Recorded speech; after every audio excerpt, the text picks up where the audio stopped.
Ce podcast, tout nos corps de chien et de métal s'écasse, animé par Mr. Wine sans faille, avec ses invités, il déchaîne les mailles. Bienvenue sur FC Podcast Crime. Aujourd'hui, nous allons parler du meurtrier Nathan Gale.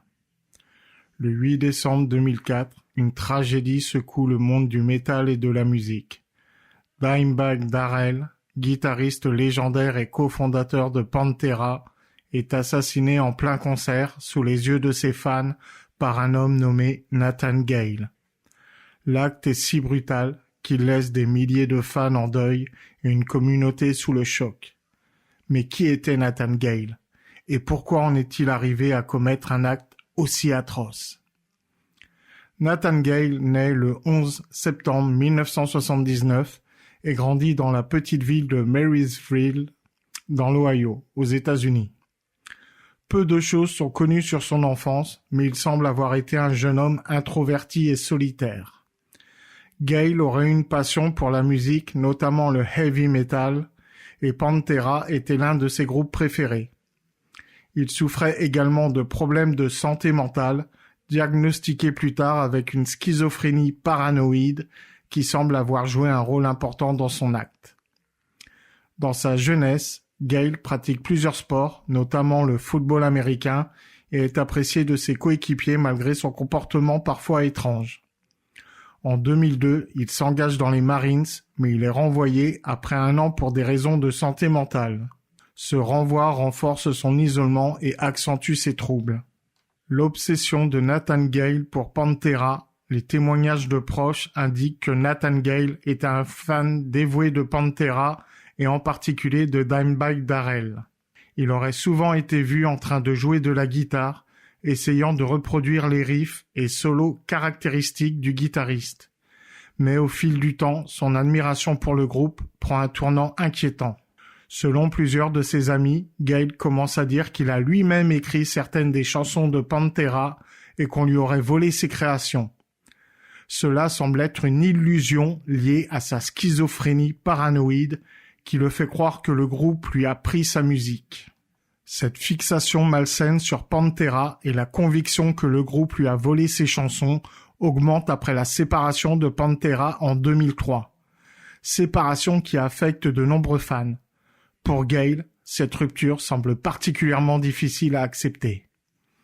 Il en veut notamment à Dimebag Darrell, qu'il considère comme l'une des causes principales de cette séparation.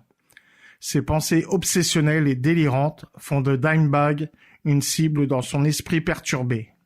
Le 8 décembre 2004, la tragédie. Le soir du 8 décembre 2004, Dimebag Darrell joue avec son nouveau groupe, Damage Plan, au Alrosa Villa, une salle de concert à Columbus, dans l'Ohio. Gale, âgé de 25 ans, se rend à ce concert.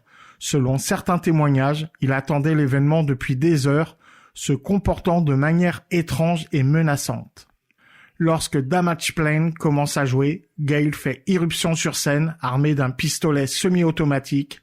Il se précipite vers Dimebag Darrell et lui tire dessus à bout portant, tuant le guitariste sur le coup.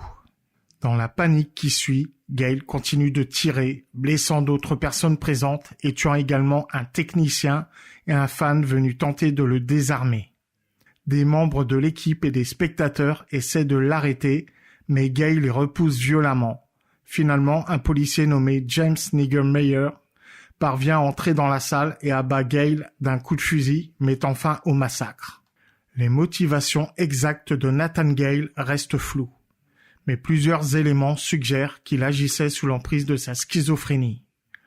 En tant que schizophrène paranoïde, il avait probablement des hallucinations et des idées délirantes, notamment l'idée que Pantera lui avait volé sa musique.